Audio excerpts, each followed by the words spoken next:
اگلا سوال ساتھی نے ایک پوسٹ بھیجی ہے، یعنی حدیث ہے کہ حضرت عائشہ رضی اللہ عنہ سے روایت ہے کہ میں نے عرض کیا رسول اللہ صلی اللہ علیہ وسلم جنت یا جہنم میں جانے کے اعتبار سے مومنوں کے نابالغ بچے فوت ہو جاتے ہیں، آپ نے صلی اللہ علیہ وسلم فرمایا کہ وہ جنت میں ماں باپ کے ساتھ جائیں گے، اور جو جہنم میں یہ جو بچے ہیں جو کافروں کے بچے، ان کے کہا کہ وہ بھی جہنم میں اپنے ماں باپ کے ساتھ جائیں گے، اس کا کیا مطلب ہے؟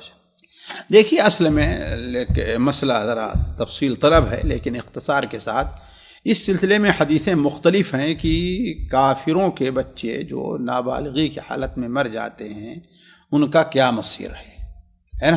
یہ حدیث صحیح ہے؟ کچھ لوگوں نے توقف کیا ہے، جی کچھ لوگوں نے اس سلسلے میں توقف کیا ہے، لیکن ایسا لگتا ہے کہ نبی کریم صلی اللہ علیہ وسلم کو آخری مرحلے میں جو اطلاع یہ دی گئی ہے کہ وہ کیا ہیں، وہ نجات پانے والے ہیں۔ وہ کیوں؟ اس لیے کہ جب تک وہ مکلف نہیں ہیں تو کل مولود یولد علی الفطرہ، ہر بچہ فطرت اسلام پر پیدا ہوتا ہے، اور مکلف کب ہوتا ہے؟ جب وہ بلوغت کو پہنچ جائے گا۔ تو جو بلوغت کو پہنچنے سے پہلے ہی اگر چلا گیا تو اس کا مطلب یہ ہے کہ وہ کہاں ہے؟ جنت میں۔ اسی طریقے سے اس مسئلے کو واضح کرتی ہے نبی کریم صلی اللہ علیہ وسلم کی وہ حدیث کی، آپ صلی اللہ علیہ وسلم کو جب خواب میں معراج جنت و جہنم کی سیر کرائی گئی تو اس میں آپ نے حضرت آدم ابراہیم کے پاس جو ہے جب بچوں کو دیکھا تو آپ صلی اللہ علیہ وسلم سے پوچھا گیا کہ کیا کافروں کے بچے ہیں؟ تو آپ نے کہا کہ ہاں بھائی، ہر بچہ جو فطرت پر مرا ہے کافروں۔ اس لیے راجح قول جس پر میرا دل مطمئن ہے وہ یہی ہے کہ نجات پانے والے کافروں کے بھی بچے ہیں۔ جی، تو یہ حدیث کا مفہوم کیسے سمجھا جائے گا؟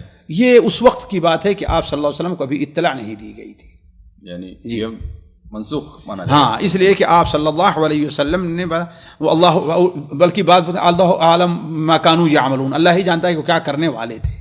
جی سامعین کرام، ہمارے علمی اور عوامی دروس اور سوال و جواب کی مجلسوں سے آپ خود بھی مستفید ہوں اور اپنے دوست و احباب کے ساتھ بھی شیئر کریں۔ عین ممکن ہے کہ آپ کے شیئر سے کسی کی اصلاح اور آپ کے لیے صدقہ جاریہ بن جائے۔ واٹس ایپ پر اسلامک میسج حاصل کرنے کے لیے نمبر نوٹ فرمائیں: یعقوب عزیز 00966 5089 59707۔ واٹس ایپ سوال جو آپ گروپ میں ایڈ ہونے کے لیے نمبر نوٹ فرمائیں: عبدالسلام عمری 00966 502627 622۔ نمبر بھیجتے ہوئے نام اور پتہ ضرور لکھیں۔ اسی طرح ہمارے یوٹیوب چینل اسلامی دعویٰ کو ضرور سبسکرائب کریں تاکہ ہماری ہر نئی اور اہم ویڈیو کی اطلاع آپ کو فوری حاصل ہو جائے۔ تمام دروس، مقالات اور سوال و جواب سیریز کے لیے ہماری مشہور ویب سائٹ www.islamidawah.com کا مشاہدہ کرتے رہیں۔ السلام علیکم ورحمۃ اللہ وبرکاتہ۔